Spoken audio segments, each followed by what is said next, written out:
First நம்ம apple எடுத்து அதை ஃப்ரை ஷேப்பில் கட் பண்ணி வச்சுக்க போகிறோம். அது கூடவே 1 டேபிள் ஸ்பூன் கார்ன்ஃப்ளவர் ஆட் பண்ணி எல்லா எல்லா பீசஸ்லேயும் நல்லா ஸ்ப்ரெட் பண்ணி வச்சுக்கணும். நெக்ஸ்ட் நம்ம அதை ஃப்ரை பண்ணி எடுத்துகிட்டு அது கூட சின்னமன் பவுடர் ஆட் பண்ணி வச்சுக்கிறோம். நம்ம இதுக்கான டிப் செய்ய போகிறோம். அதுக்கு நான் விப்பிங் க்ரீம் பவுடர் எடுத்துருக்கேன். நீங்கள் ஃப்ரெஷ் க்ரீம் ஒரு ஃபுல் ஃபேட் க்ரீம் கூட எடுத்துக்கலாம். அதுக்கு வந்து நீங்கள் மிக்ஸ் பண்ணுறச்ச நீங்கள் icing sugar or powder sugar add பண்ணணும். பட் நான் இதுக்கு யூஸ் பண்ண போகிறதில்ல, ஏன்னா இதில் ஸ்வீட்னஸ் ஆட் ஆகிருக்கு. So required amount powder and அதோட ரேஷியோக்கு ஏற்ற மாதிரி வாட்டர் ஆட் பண்ணி நல்லா மிக்ஸ் பண்ணி இதை விப் பண்ணி எடுத்துக்க போகிறோம்.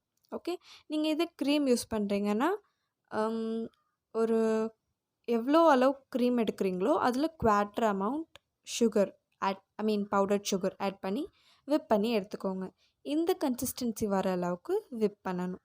இப்போ நம்ம டிப் ரெடி. இதை ஃப்ரைஸோடு சேர்த்து சாப்பிட்டிங்கன்னா சூப்பராக இருக்கும்.